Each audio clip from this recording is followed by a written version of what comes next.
And now for your listening pleasure, here's Pulizzi and Rose, covering the week of media, marketing, and digital content news. This Old Marketing. Take it away, boys.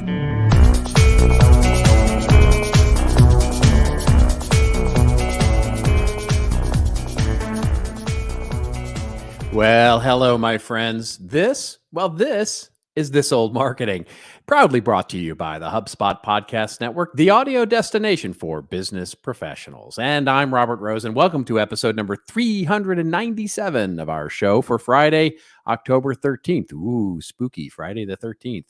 And with me, as always, as he always is my pal, my colleague, and, well, let's just call it a guy who, unlike Kendall Jenner, doesn't have his own AI chatbot yet, Mr. In the Flesh, Joe Pulizzi. There's so many, while you're doing that opening. Yeah. Because basically how it came out was this old marketing. We're really working on this because we got a whole new intro. This is This Old Marketing. And then when you read, oh my God, it's Friday the 13th. I guess it just hit you. Yeah. Anyways, I guess the question, I did see the Kendall Jenner chatbot thing, and I was wondering when we're going to see a Robert Rose. Never. Chatbot. The answer is never. Well, no, here's I say never. And already there's you probably need to preface, because a lot of people probably do not know about the whole Billie. It's Billie, right? I guess is yours is Billie, or you are Billie, or yours is Billie. Your sis. No, it's your sis Billie. That's the Instagram account. Is your sis? Yeah, yours Billie. is Billie. Is the it's Meta your, AI? It's your sis Billie. Not yours is Billie.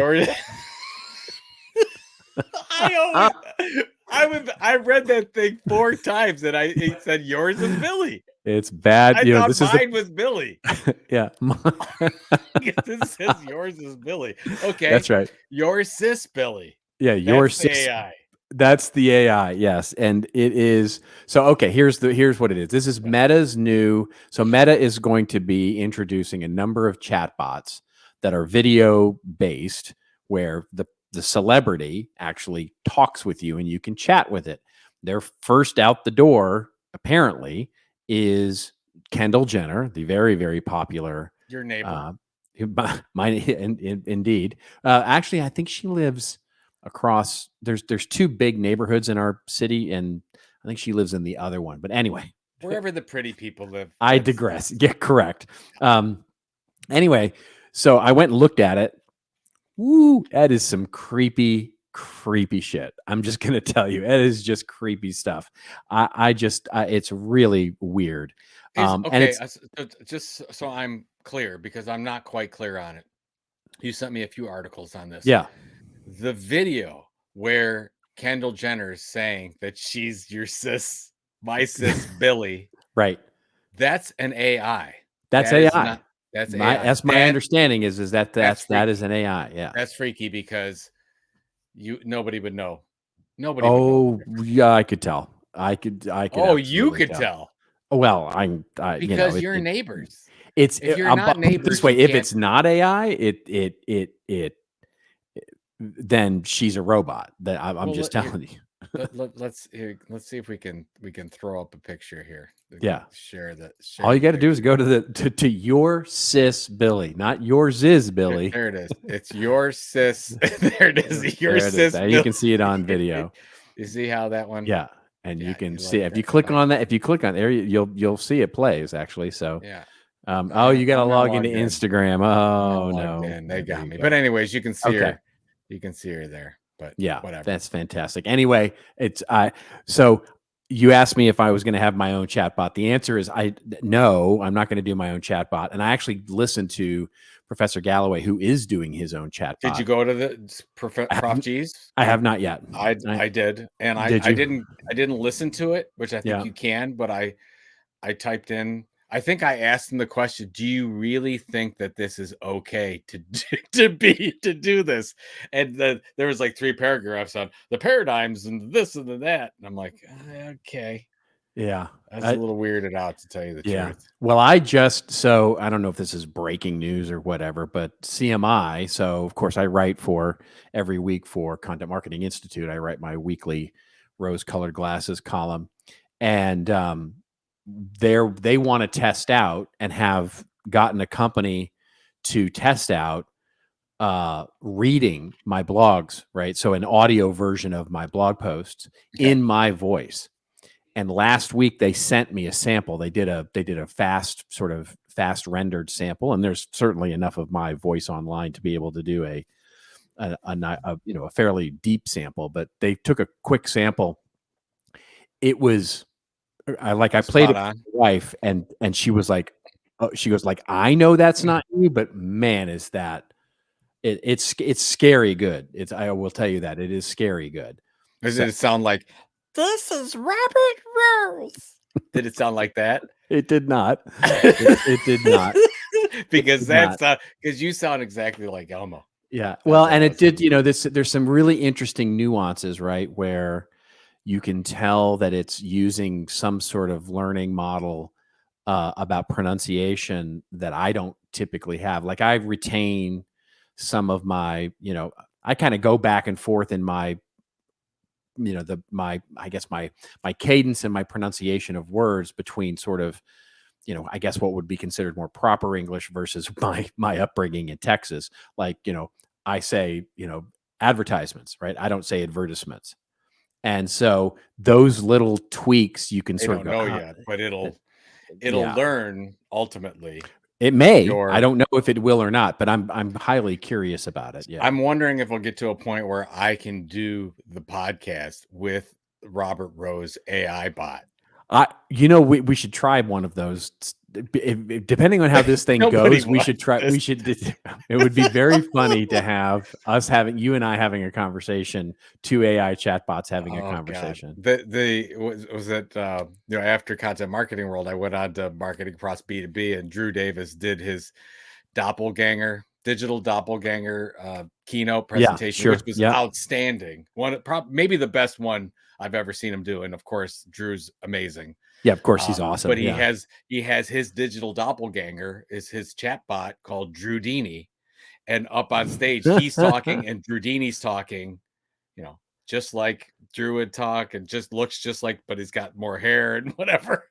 It was fairly impressive. But the whole thing about it is that Drew is teaching this chatbot over time how to do things that Drew would do, so he can save time. Like, how do you write my script for my opening videos? And he went through the whole process. So now that he's ultimately will save 39 hours a year because Drewdini is doing his promo skits versus it was pretty enlightening to tell you the truth. But we can get to that point. Yeah. It's getting very interesting. It's getting very interesting. I was a little on the fence with it, honestly, because they were, CMI very appropriately asked me what I thought, and whether I would be okay with it. And I was like, yeah, let's give it a try. You know what I mean? As long as we can sort of pull the plug if it gets weird or people are sort of weirded out by it. But I mean, I don't know, but it is fascinating. It is fascinating how good it is. Now it's just reading, right? It's just reading my blog post. It's not actually, we're not actually interacting with it. So I don't know if it's technically a chatbot or it's just an AI generated voice of me. But it's possible to do now. And it's absolutely really possible to do. Yeah. So there's two cases that are really interesting to me that has to do with this conversation. One is, the dating company Bumble? Did we talk about this last time? We have not. I listened to it was the CEO of Bumble was on the Code conference, and they played it on Pivot podcast. So that's how I listened to it. Yeah. And she was talking about how they're working their AI to get all the things you love and your passions and favorite things and whatever. And they make it into your own chatbot. And then your own chatbot can go out on its own and interview all these people, and you don't have to do it. It's like their premium version. So what happens is then your chatbot will talk with all the other chatbots simultaneously. So you could be talking with 2,500 chatbots at the same time, and the chatbot will make its recommendation back to you based on all the conversations they have. Like, this is nuts. This is really into her Joaquin Phoenix, territory. Yeah. We're getting there. And then the other thing is, I read this article, and we know this full well. We have a lot of elderly family and friends who are very lonely. We're in nursing homes and assisted living, and a lot of their family has passed on. And loneliness it's such a horrible thing that's going on through this community specifically. And my wife especially is very involved in this. But I saw this article where they came up with this lonely bot or companion. Yeah. Where and I think it might be voice activated, but I think so. Okay. Where they basically, you can talk with the AI and it keeps you company and it asks you about your day and it shares a lot of this or saves a lot of this information. And I'm like, I don't know how I feel about all this stuff going forward. I'm very perplexed, but this one seems to be working because the tests that they're doing, they're in a much better, they're happier people because they can talk to something and it's not real. How do you feel about that? I mean, this is just, I think it's version 1.0 of this, and it looks like there's a use case right there. I think it's fascinating. And I have seen experiments here where they're actually doing it with the voice of loved ones. Now, there's an argument to be made on both sides of that, right? Where you don't want to have it be the voice of a loved one because it is sort of not actually them. But on the other side of it, it is that it's especially for those that are dealing with Alzheimer's and memory loss, it can be very comforting, right? And even that voice can be very comforting. And you get to the question of, does it matter, right? Does it matter that it's not real? If it makes them feel better, if it makes them feel calmer, if it helps, then does it matter that it's not real? I don't think it does. I think I've heard you do that presentation before. Whether is it real or is it true, and does it matter? Yeah. A long time ago, my friend. Thank you for remembering that. Yeah, that was many workshops. I listened to that, and I was always like, "Yeah, I think he might be right." Now you might be right about this one. No one can deny that this thing is going to change a lot of things, especially in marketing. But it's funny how these use cases are just moving around. I do want to mention before we go on that. We're not talking about football. We're not this week. No, we don't have to talk about football. Absolutely zero football this week. No, I wasn't going to talk about football. I was going to say that you were asked for a lot at Marketing Pros B2B because we had a lot of our fans. For some reason, we're heavy. A lot of B2B marketers listen to the show. And we had a lot of our fans asking about where you were and how they love the show and how they listen to it, even though they don't like the first 10 minutes of our podcast because of the sports thing. Was your answer he didn't fill out the form? That's exactly right. I told him, I said, he can't just have everything spoon fed for him. That's true. Sometimes he has to do a little bit. You have to give, like in a relationship, you have to listen sometimes before you just that talk. Is fair enough. Fair point. Fair point. And the event I saw online that the event looked lovely. It looked wonderful. I loved the Barbie reference. I loved all the Anne's opening keynote on Barbie. It was really good. Everybody was wearing the pink, and it was that's very cool. And then Drew, it was really good. And more than how these conferences are. Most of it's like there were probably 20 people that you and I are friends with that spoke at that same conference 10 years ago. Yeah, right. Like we are always sort of, and it was a little bit like homecoming going into the speaker lounge and like, hey, Melody Diesel. Hey, Jay Kunzo's there. Yeah. Hey, there's Chris Penn. It's kind of interesting. But there was no, hey, Robert Rose, because you didn't. Maybe we can do something with the podcast there next year. Maybe we hashtag he didn't fill out the form. Anyways, no football talk. No football talk. We're going to move right into it's our get really bad for the Browns this weekend. Yeah. Oh my God. But just ouch. All I have to say is hashtag ouch. That's what the thing is that you got shellacked by San Francisco, and the Cowboys are 10 times better team than the Browns. And that's who you play this week. So and we play San Francisco. Yeah. So right. we're gonna go. Anyway, we're gonna have a happy show here. We're not gonna talk about football at all, because it's all coming up for us. And we do have an awesome show. We do have an awesome show here. We're gonna talk a little bit about social media and how it may be. Well, it may be dying, or it may not be dying, or it may just be changing. It's an interesting way to think about that. Then we'll sort of drill into a little bit about X. X has been in the news all this week. They've been ripping headlines out of posts. They've been rolling out a new ad format that can't be blocked. They have, Elon Musk has been, well, let's just say being Elon. And we'll talk a little bit about what's going on with X and how that might actually be a part of one of the reasons that social media is on its decline. Then we can't get away from football all the time. We are going to talk about the phenomenon that seems to be Taylor Swift, Travis Kelce, the NFL, and interestingly enough, some of the marketing that may or may not be happening behind the scenes here about all of those real kinds or is of it true? Is that exactly right? Oh my God, this is so crazy. This is marketing in the future. That's right. We just don't know what's true. We don't know what's true. Okay. That's exactly it. It's a very exciting show. Yeah. Did I cut you off? Is there anything else we're covering? There is, yes.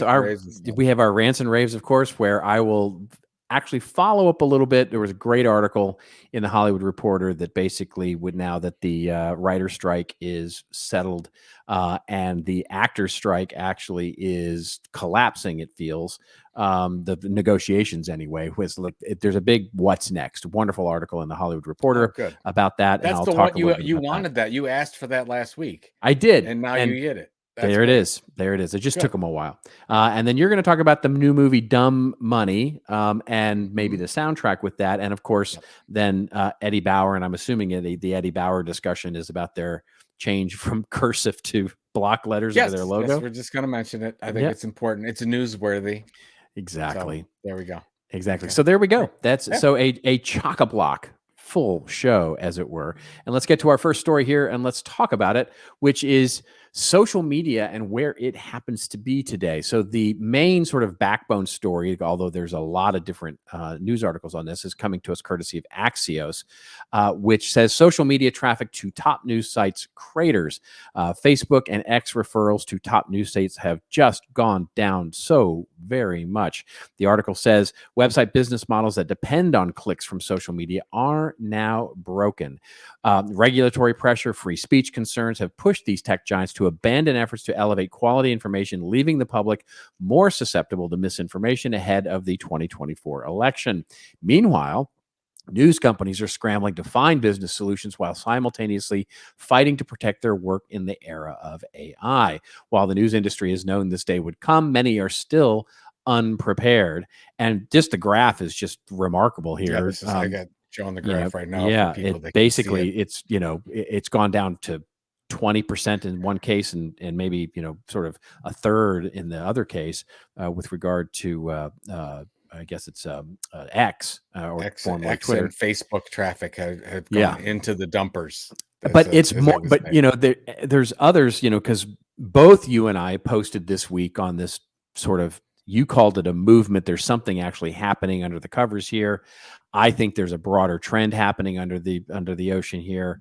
I think it's a little hard to tell exactly what's going on, but this isn't just news. This is really social media. We talked about it a little bit last show when we talked about content marketing world and just the crickets that are now happening, where there used to be hundreds, thousands of tweets during an event. Now, if you get 10 or 20, you're resonating. And it just seems like, and there's other research, by the way, that's pointing to the fact that organic posting, sort of short posts on Facebook, are down. Short posting on Instagram is down. We know that short posting now on X is down. It just seems like the gap between content creators and content consumers is widening on these. And so I make a point in my article this week on CMI is that I wonder if social media is just becoming media, right? Where it's just, I think that's, that's the thing. What do you think? Well, it's funny because I wrote the forward for Katie Brinkley has a great new social media book coming out. We're publishing through Tilt Publishing, and I basically talked about this whole thing where social media has changed, and we must change our social media strategy because engagement is not part of it seemingly anymore. It's Yeah. you have, and we see this. We talk about this with TikTok. You have people that aren't doing anything but just viewing stuff on TikTok. It's like instead of watching a 2-hour movie on Netflix, I'm just going to go and watch TikTok for 2 hours, and I'm not Yep. necessarily engaging or communicating or building relationships at all. So I think that the article talks about Facebook and X, but you could probably say similar things for LinkedIn and YouTube, and where it's just consumerism at its height, and that's what we're going to see. And I think it does. It's not just that, right? It's like none of these sites want to send traffic to your site anymore. Right. They want to That's keep exactly it all right. for themselves. That's the business models that they've created. So they do not want you to put in a link. They're not going to show that algorithm is not going to benefit anybody that has a link goes off site. Yeah. And it's been dying for a long time, but now it's just almost gone. And then you have the same thing with search engines as well. I mean, the search is changing where search seems to be modifying into, some search content and some AI driven Bard type stuff. Where will we even be going out? They're just taking our information, putting it through some kind of ingredients, adding in a little bit of spice, and they come out with an answer. And we have to, as marketers and content people, that we have to change our behaviors and really focus on, look, they're not going to help us anymore.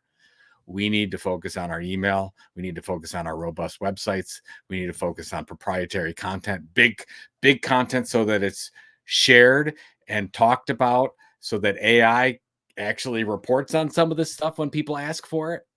So it's somebody. It's funny. I don't know who. Mark Tennant sent me an email. Friend of the podcast. Yeah. Sent me an email the other day, and he said I typed into Bard. He uses Bard, so yeah, Okay. we forgive you, Mark. But he goes through and says, who are the top content marketing influencers in 2023? And I think, I was on there, you were on there, Ann Hanley was on there, a couple other people. But he's like, just wanted you to know. And I'm like, that if you don't have substantial pieces of what you would call pillar content that people are sharing, you're not going to be found anymore. Yeah. Because the results will not show you as an expert unless you prove that. And so I'm a little, I don't really know what to do about all this, but we just have to realize that it's been changing for a while, but it's almost like it's really come to the end of what we knew as social media. Yeah. I mean, the point I make in my piece is that it's what we can clearly see in the data is that people want to be social. Because what we can see is in-person events are back in a big way. Yeah. Most of the marketing events that I'm seeing are back at least to mostly pre-pandemic levels, if not even going a little above pre-pandemic levels. We can see digital events, though, not slowing down either. The number of digital events that are happening are still growing, and marketers are still using them. CMI's own research saw that digital events were the best results producers in the last 12 months and only continuing to grow. So it's not that they don't want to be with other people. It's not that people don't want to be social. It's just for some reason we are, when it comes to social media, we are really, I mean, I even notice it in my own behavior, right? So on LinkedIn, like I'm hardly posting at all to X anymore. Like I literally only maintain my X account just to sort of maintain to see what's going on. Exactly. Just to, on the same, same thing. LinkedIn is probably the place I post the most, certainly the place that I interact the most and make comments and stuff like that, because that's about business. And then my Facebook, and this is the real one, where I used to post quite a bit. I used to post quite a bit on Facebook, records and photos and, what I'm watching, and all that kind of stuff. And I just find I'm not anymore. I'm just not. I'm mostly consuming. I like it because I see my friends' content, and there's jokes that go back and forth, and there's sort of inside baseball memes that we pass back and forth. But I'm way more of a content consumer these days on social media than I am a content creator. And so it's just fascinating to me to see, as marketers, we need to create these social experiences, but now we have to do it on our own media platforms. And I think that's the really interesting trend for us to think about as content creators, as marketers, is where can we create these social, community oriented, audience co-creating level experiences? And that becomes our new strategy, right? Yeah, it's interesting when I started getting to the creator economy thing in 2020, 2021, I was like trying to look at the business models of the content entrepreneurs that were doing this. And almost everyone that was very vibrant had these cohorts. Yeah. Then they had these groups of 20 to 50 people that would get together on a regular basis.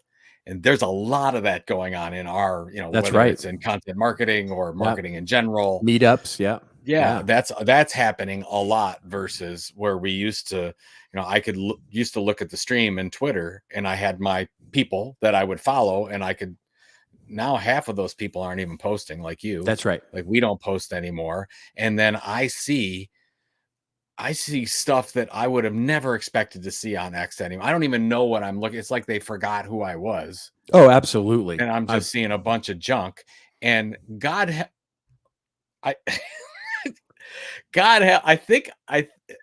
don't want to get too explicit here, but I was on Facebook and there's one of these ads that popped up about being able to shave your whole head. And it looked like, I don't know, some kind of massager or something that you put in, it just rips the hair right off. And I clicked on it, and now that's all I see. Sure. It's like hair removal everywhere. Yeah. Like, this is nuts. Yeah. It's like all my past behavior went away because I just most recently clicked on that one thing. Yeah. I know the feeling, my friend. Yeah. I know the feeling. So you clicked on the hair removal thing too? I did not. See? No, I don't have that problem. But but just other kinds of ads. Let's just say, you make the mistake of either accidentally clicking, and then you're like, and now it's all your feed is filled with that or whatever. Well, okay. So speaking of clicking, speaking of ads, we should probably take this opportunity just to pay a couple of bills.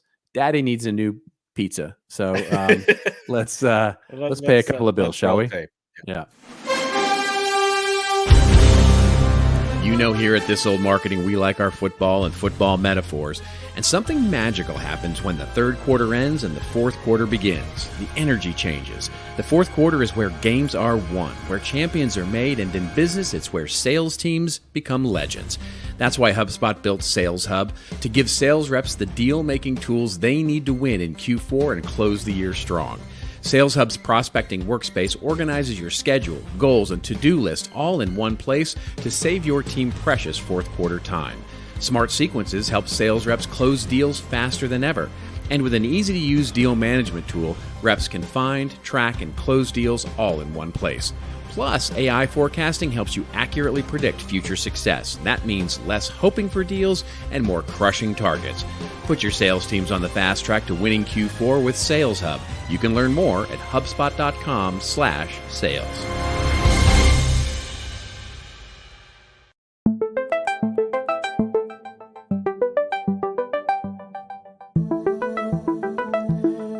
Let me tell you about a podcast that I think you're really going to love.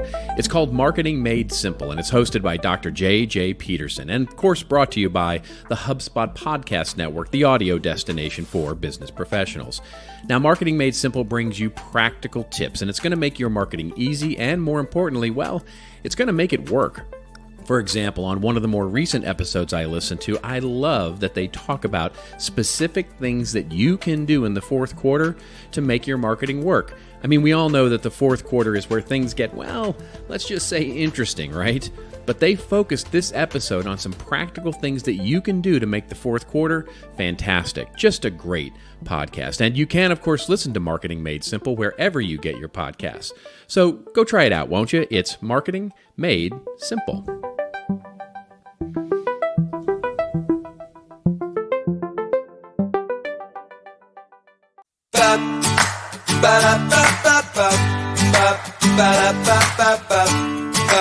Let me tell you about StreamYard. Yeah, StreamYard. It's the easiest way to create content, and it's right in your browser.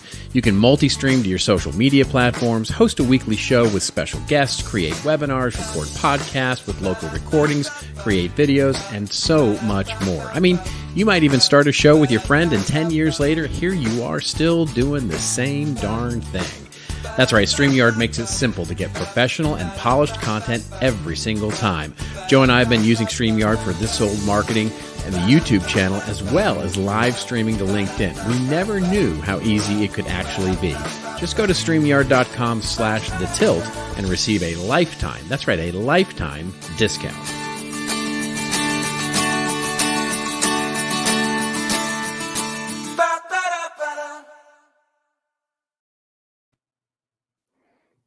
That there you go. I was grooving. I was grooving to that last. Here's the thing. I'm trying to pick songs that are actually a little bit entertaining. I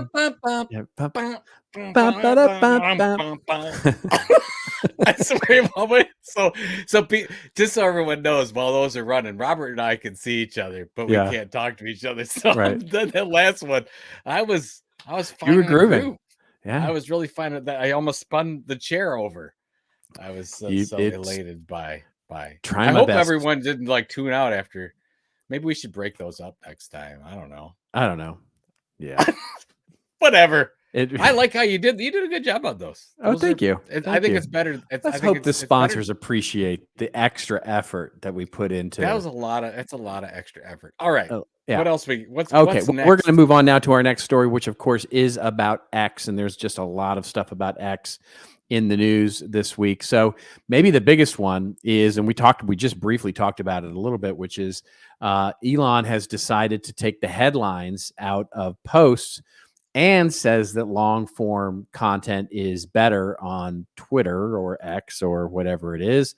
The story we'll link to comes courtesy of a couple of places. We've got an Axios story here, which is really speaking to the idea of the long form content and not pulling the headlines out. But it basically says, look, Elon on Tuesday told users of X, formerly Twitter. By the way, that just I can't. Why are people why do people feel the need? Do they really not think that we're going to get that it's the formerly Twitter? I mean, it needs to. Here's the thing. Every major news media, every one of them does. Yeah. This is how we say it. We say X formerly Twitter. It's been a month. It's time. Which is just it's fascinating to me because it's got to be dry. I mean, I don't know that there's any marketing people left at Twitter, but it's got to be driving them crazy. Anyway, they said that there's no marketing people left. So no, that's true. It's fine. Basically, they say the best thing to do in order to get engagement on X is to post long form content. Links don't get as much attention. This basically is that big brands, news companies have long relied on posting links to social media sites in order to build traffic of their own. And basically, they are SOL, as the technical term would have you. But also, we should say that there's a new ad format that now can't be blocked. And this is an article that comes to us courtesy of Mashable, actually, basically saying that X, the Elon Musk-owned platform formerly known as Twitter, has begun serving its users with a weird new ad format, and it's one of the company's least transparent products yet. The rollout of these ads also provides the public with a hint regarding just how much the company is struggling to attract advertisers. Multiple X users have reached out to Mashable over the past few days, report seeing a new type of ad in their For You feed that they've not previously come across. These new ads don't allow users to like or retweet the ad post, and in fact, the new ad format doesn't even disclose who is behind the ad or if it is even an advertisement at all. Mashable has confirmed that this ad format with numerous users from across X have seen a variety of different ads running with this bizarre new format that just consists of written copy, text, a photo, and a fake avatar that's sole purpose is to make the ad look like an organically created tweet. Fascinating here, all the things going on with X. And one thing we didn't mention at the top of the show is that Linda Yaccarino has tapped out of doing any more conferences after... I'm sure it was us. I'm sure it was our coverage of her poor performance there. I think it was. Absolutely. basically she has now made the very smart decision to go, yeah, I'm tapping out. So what's going on here? I mean, are we finally seeing the gasps of X sort of go, this is it? This is, it's done? Or is this them just throwing as much spaghetti against the wall to see if anything is going to stick? I mean, well, so first of all, the link stuff we knew. That's the same with every other site. It's just more, so they're a little bit more apparent that sure. they're going to say, hey, forget it. The link is still there. The link is still there. You can click on the image. You just don't get what it does is it doesn't automatically pull in the headline anymore from the URL. Like when you paste the URL, what happens is you get the featured image, but you don't get the headline. So you can still click through. Like you're not going to get the reach, obviously, because apparently, according to Elon. Yes. But they now read out the text of the headline so that you either have to write your own headline or you have to explain what it is people are going to do. And some of the things look hideous because it's picking up all kind of metadata, and you're like, what is this? Right. So anyways, if you're going to use X, formerly Twitter, I need to put that out there. You should not be linking to things because it's not going to get any traction at all. Whether it presents itself or not, you're not going to get traction with it. So that's the one thing. The other thing is, on the ad side, I looked at that and I'm like, wow, that's really innovative and completely against every advertising law that's exactly on the planet. That's right. He is basically throwing the middle finger up at anyone who's sent any kind of online advertising standards for years. So I was like, wow, you got to give him credit. He just continues to do things that, shouldn't be allowable to do. Yeah. Well, I mean, I at some point, I think, if this becomes I think if it's just a test and it sort of stays a test, you won't hear much about it. But if this becomes a thing, I have to imagine the FTC would come after that because it's not kosher. I mean, you're not allowed to do that, right? You just not let people know how to figure out who the ad is from until you actually click through. So my 2024 prediction is that Twitter declares bankruptcy protection.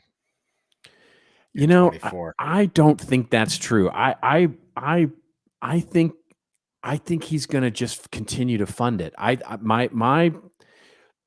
With Tesla continuing to go up, it doesn't matter. It's just chump change, right? He can just look.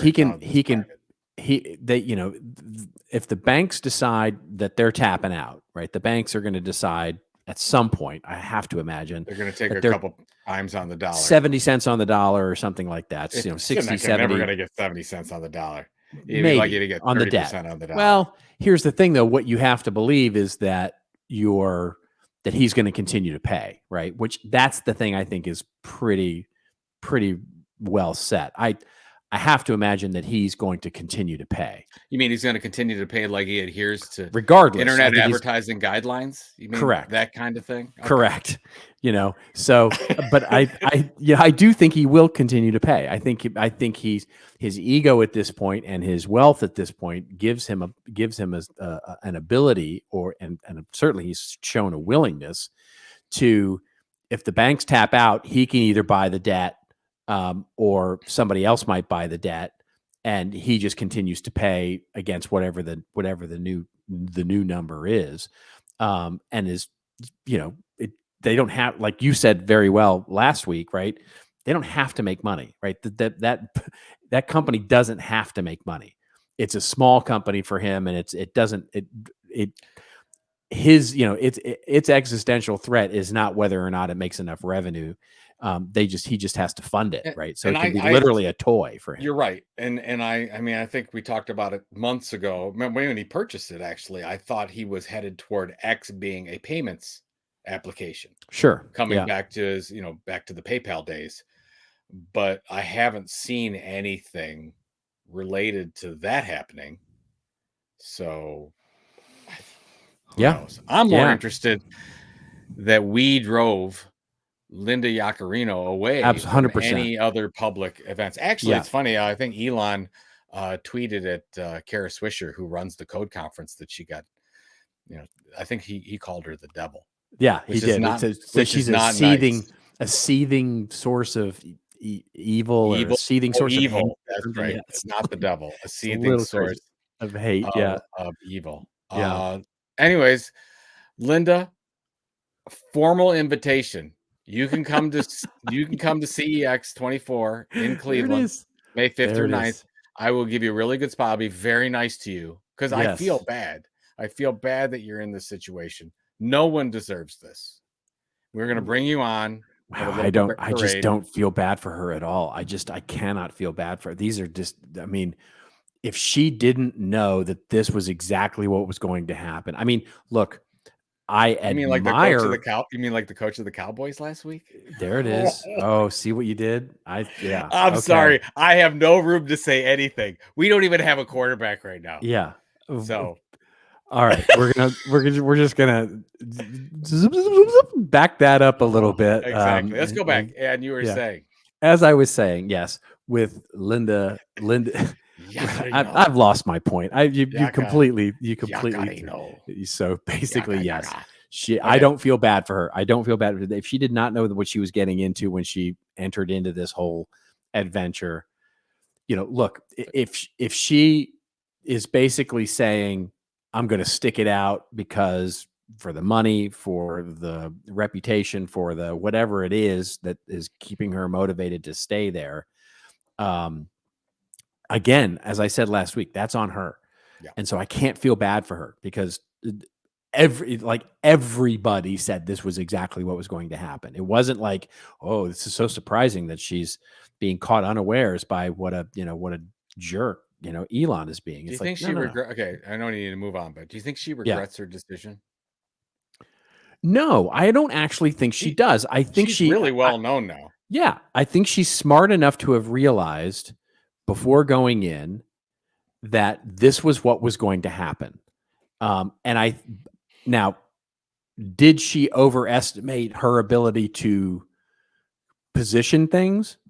Probably. That's I have no intimate knowledge of that at all, but it feels like she felt like she could control things a little more than she has.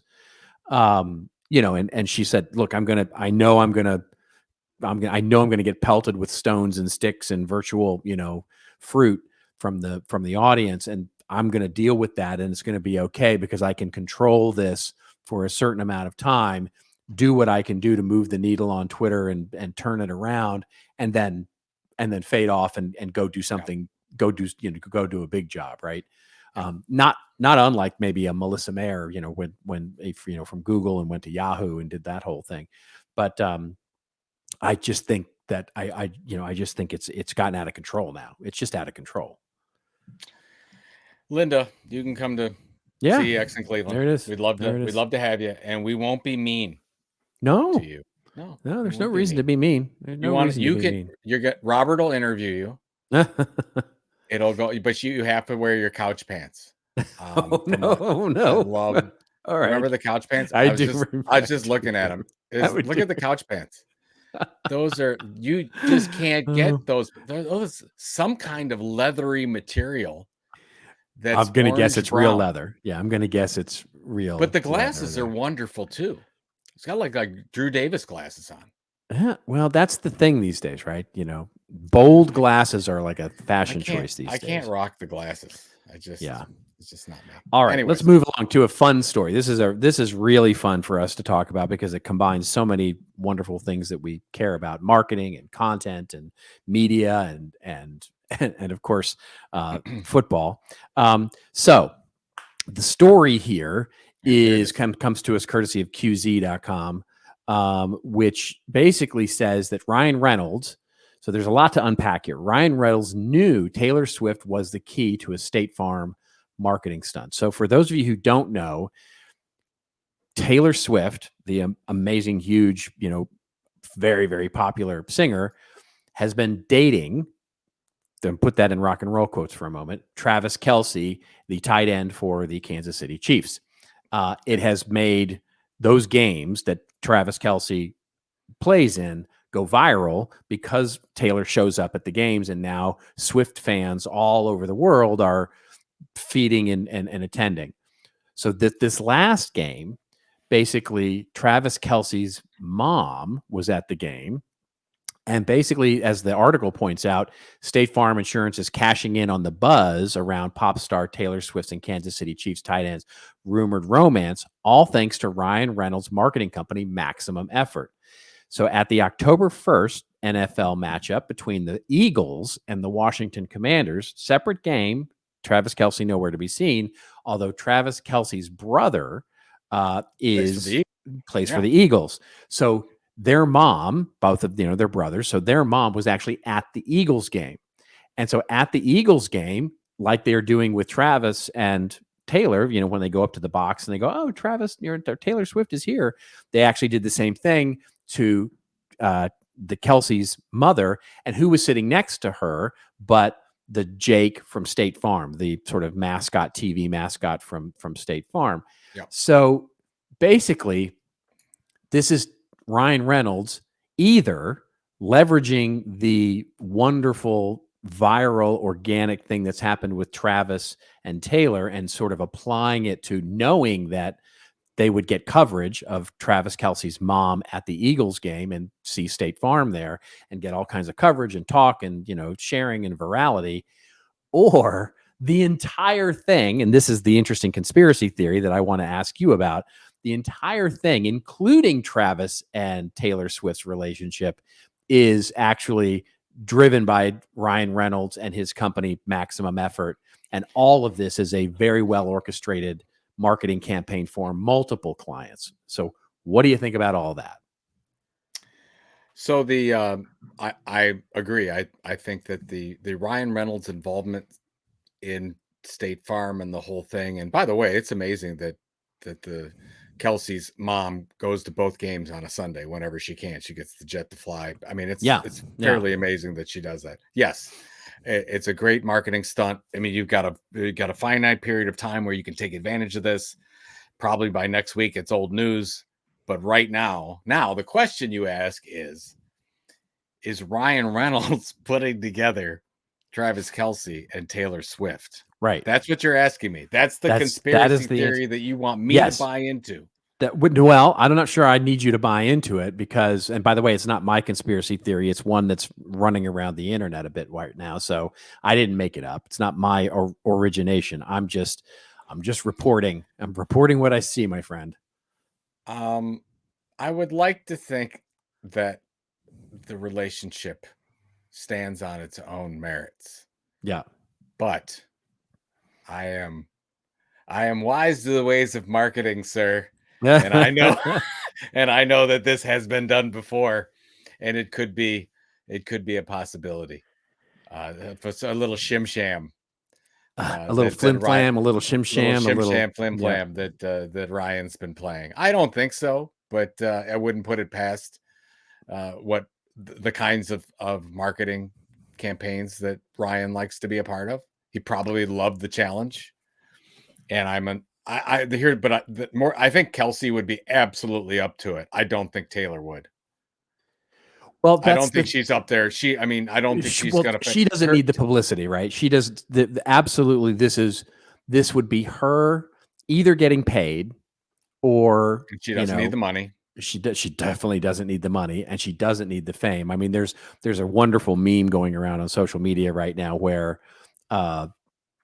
basically Swift fans are asking their male counterparts, right, whether it's their husbands or boyfriends or friends or whatever, like, do you think that basically it's really good for this Travis Kelce guy that Taylor Swift is raising his profile, and the reactions from men are like, "What are you kidding me? He's like one of the best and most famous tight ends in football," and it's like it's a very funny. But now he's one of the more famous celebrities out there. Hello, right? I mean, he's and by the way, definitely has designs on getting into show business. I mean, there is zero doubt in my mind that Travis Kelce has his agent is amazing and rich because he's in every other commercial. Yes. It's really him and whoever represents him and the Mannings. I'm like, come on. They are everywhere. That's right. it's kind of nuts. But yeah, I think that the most important thing to Taylor Swift is her character. Yeah. And anything that would hurt that she would not want to be a part of. So here's why I buy the story. Okay. Here's why I buy the story. So remember that one of Taylor Swift's really good friends is Blake Lively. And of course, Blake Lively is Ryan Reynolds. Wonderful, wonderful, lovely wife. Two very ugly people. Yeah, exactly. Very ugly people. Oh my gosh. I have mad crush on Blake Lively for so long. Anyway. I have mad crush on Ryan Reynolds. So. Well, yeah, that too. I mean, totally. Anyways. Yeah. Anyway. Yeah. But we digress. Yes. So I buy the idea that Ryan Reynolds and Maximum Effort want to raise the profile of Travis Kelce for his eventual foray into show business, leveraging basically a marketing benefit for the NFL, because by the way, the sales of his jersey, the sales of tickets, the ratings on Kansas City Chiefs game, everything's going through the roof now because Taylor Swift fans are actually tuning in, and it's reaching a new demographic into the NFL, which is the NFL desperately wants. And the sort of machinations around that, in other words, State Farm gets a little love, I'm sure there will be other brands that get a little bit of love through all of this and leverage all of that. I could very well see Taylor playing along with this. There's no reason for her not to play along with this. And so I kind of buy it. The only thing that prevents me from buying it 100% is that I don't understand what Taylor gets out of it. Right. That's it. There's no upside for Taylor. There's no upside unless she really wants to do a favor for Travis Kelce. That's right. That's it. That's it. There's nothing. It's not. I agree with your take on there's something much bigger for Travis Kelce, but there's no way that Taylor's playing along. That's right. And it could be that it's an organic relationship between the two of them, and that Ryan Reynolds is using that as a mechanism, right? So both things, I guess, could be true. Is that if we look at it that way, love can happen, Robert. I know sometimes you don't believe that, but this is real. Celebrity love is real. Romance. Come aboard. We're expecting you. The love boat. All right. Anyway, got a whole nother verse there. You can't go right into the. Yeah, I know. Whatever. I know. Anyway, moving along. All right. Let's get to our rants and raves section, shall we? Where Joe and I go off on a little bit of a rant or a little bit of a rave that makes us feel like, I don't know, like we're Kendall Jenner in a chat AI bot, or we're feeling like we're actually in person and smiling and laughing and all that sort of thing. So you want to go first, or shall I go first? Mine is relatively quick, but if you want to go first, I would like to hear your take. Okay. On what has happened. So this is really short. Basically, as you all know who've listened to the show, I'm following along with the writers and the actors and the striking and the business, and have been pretty closely following along the entire way. And there's a wonderful article, and of course we'll link to it in the show notes, in the Hollywood Reporter this week, what basically says, now what? Right? Now what? And the article basically starts by saying the 5 crises confronting a post-strike Hollywood. And they're really looking at this as a post-strike, in other words, post both writers and actors here. And by the way, as we literally go to record this week's show, the actors' negotiations with the producers have completely collapsed. And I think this is, and again, I don't have any intimate knowledge here, but my guess is that it's the streaming residuals. I think the actors basically went, you know what, let the actors try and negotiate for this, because we're done and we want to we want to get what we got. And I think the actors are sort of sticking on this thing. And I think it's, if they continue to stick, I will predict, I do not believe that the producers and the companies will allow for this, the streaming residuals based on popularity of show and making all that data available. But the article goes through sort of the ideas that we've talked about forever. Like, one, streaming is a lousy business. It's just not a very good business. I disagree with that. It's just not the business that we all thought it was going to be. In other words, it goes back to something we've talked about many times on this show, is that streaming is a fine business, but you have to right size your expectations about the kind of business that that's what's going on right now. You're right. Exactly right. It's right sizing it, right? And so all of this means that pay is going to equalize, right, across the board as budgets equalize. And, as I've said many times on this show, be careful. The actors and writers need to be careful what they ask for, because they might just get what they want, which is more money, but less productions. So you can argue that, well, they were already going to face less production. So the good thing that they got more money when they could. Okay, fine. But it does mean that the widening of the gap between those that succeed in Hollywood versus those that the long tail just got a lot shorter, put it that way, of people working as writers, actors, all the way down the line, right? All the way down to the gaffers, to everything, else in production.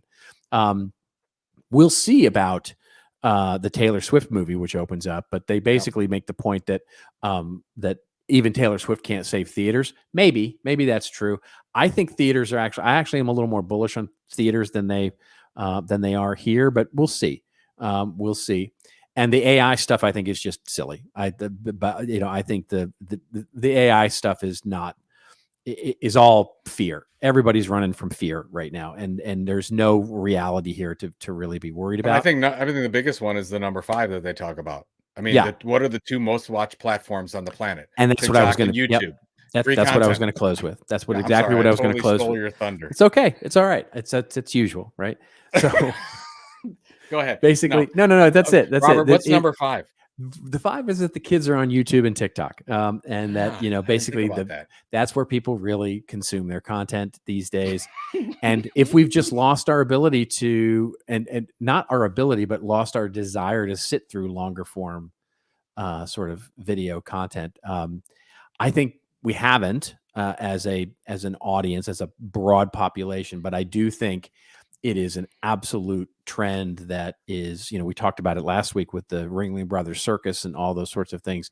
It's just changing the nature of the way that content is created and consumed. So all of those things together, really, they need to be thinking very, very strategically about what they're doing here. And I don't think they are. I mean, I think the companies are. I think the Netflixes, the Amazons, the Apples, the NBCs, the Discoveries, the Warner Brothers, I think they're thinking very long term here. Disney, but I think the sort of the unions around the actors and the writers are not. They're thinking short term, and I think it's going to come back and bite them a bit. So hopefully they'll read something like this and start to think a little more long term about what the health of the entertainment business looks like.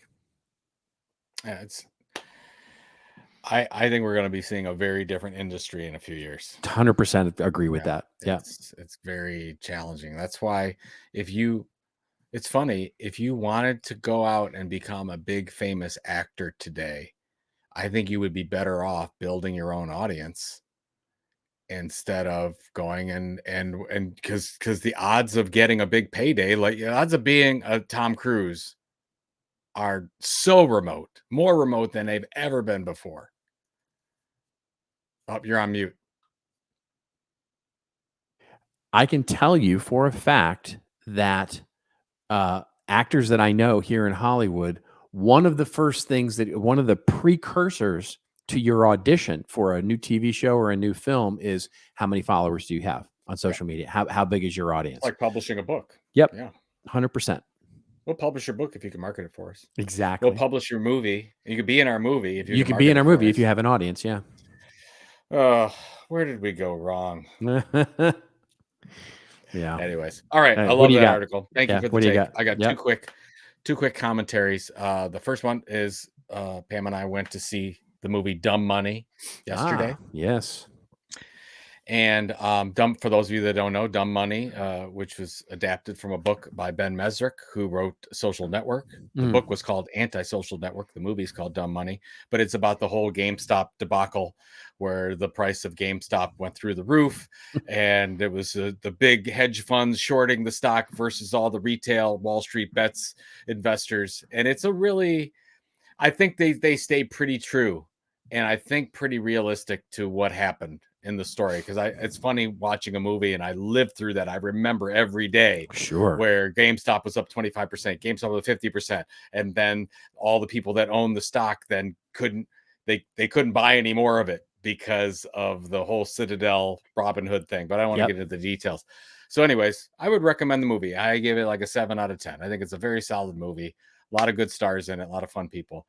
The problem, and this is something my wife pointed out, I said, "What did you think of the movie?" And she says, "I would have a hard time recommending it to regular people. Like if I wanted my mom or my dad or something to understand what a short squeeze is and how it happens and how the odds are not in favor of a retail investor." Because from an educational standpoint, it's really interesting. The problem is the soundtrack. Now, I loved the beat of the soundtrack. I loved the type of music. It was very heavy hip hop. I love hip hop. I got into the whole thing. There's some Beastie Boys in there too, some really good stuff. So from that standpoint, I loved it. But the profanity in the soundtrack and part of the movie was really hard hitting. Like it's a PG movie through and through, except for the soundtrack. And it's an R. It should be, I don't know what it was. It should be an R because there were so much so many obscenities used because of the music in it. And I guess I didn't understand why they had to do that to exclude so many more people from seeing it without diluting the movie at all. And I didn't get that until I left, and I said, yeah, like I would have recommended my parents or some of my friends to go see it, except I know if you're really conscious of language, you would get turned off right away and you'd walk out. It was that bad. Yeah. So anyways, that's fascinating. That's a fascinating Isn't that take. something? And I get it. They were trying to make it, even the poster edgier. And I'll bring this up, see if I can show the way that it looked. But the cover is, it's money making the middle finger. Yeah. Which I get the whole thing. It's retail against the hedge funds, but excuse me, completely unnecessary to really go that much further. I think it dilutes the message. Yeah, 100%. And the other thing, hat tip out to our friend Jackie Chakarellis for posting on, I didn't see this, you knew it, I didn't know it. Eddie Bauer changes their logo. Changes their logo because the kids can't read. Kids can't read cursive. I'll put this up so we can see it, because the kids can't read cursive anymore. So there they are. They changed their logo. And I have no commentary on this, Robert. Well, so here's the fascinating thing. Here's the fascinating thing. So I'm a left-handed, and when I was in grade school, elementary school, I had an old teacher, like a really old teacher, who would literally smack my hand with a ruler when I wrote with my left hand because she was trying to make me right-handed. Oh my goodness. And ultimately that didn't work. But I had another teacher in elementary school, so that if that was third grade, my fourth and fifth grade English teacher, of course, you remember this, we had to learn cursive. You had to write cursive. As a left-hander, and left-handers will all over the world are giving me high fives right now, because this, you pull when you write with you do this, right? With your hand, you pull your letters. So it's writing in cursive is hard. It's much harder. And writing neatly in cursive is really, really difficult. So I printed everything. And I used to have English teachers yell at me about writing in cursive and how that was going to be the way that I did my letters, and it was going to be the way that I did everything, and then I would have to sign my name, and then I would have to write things out, and cursive was so important to learn. And of course, all of that is not true, right? None of it is true. Like once I graduated college, I never once used cursive ever again. And that's the fascinating thing to me, is that we just don't use it anymore at all. I'm sad.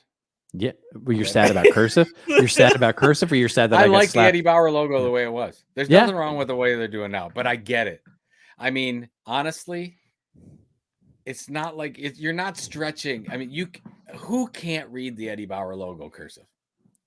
You think the kids, apparently. They did a focus group. Yeah.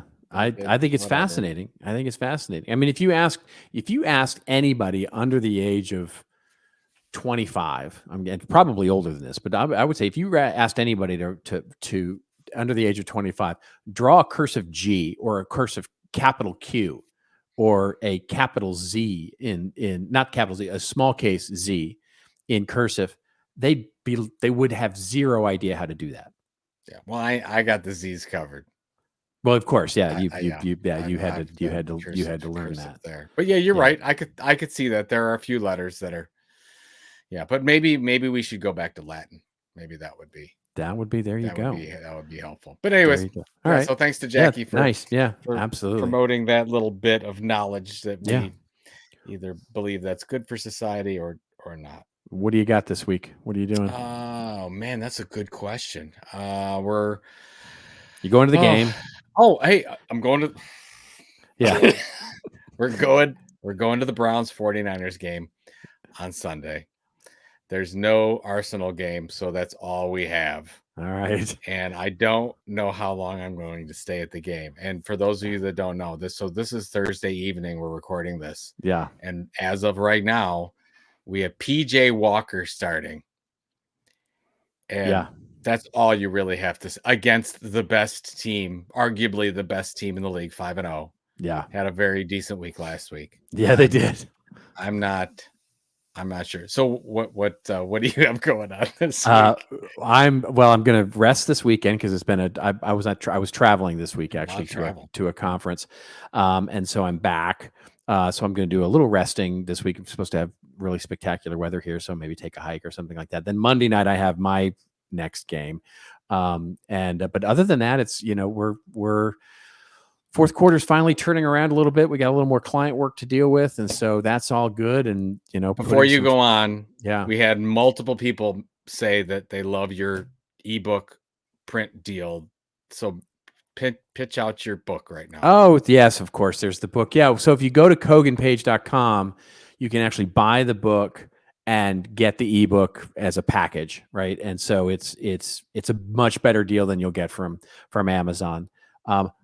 Honestly, I didn't know about it, right? So I would have been shouting it from the rooftops, but I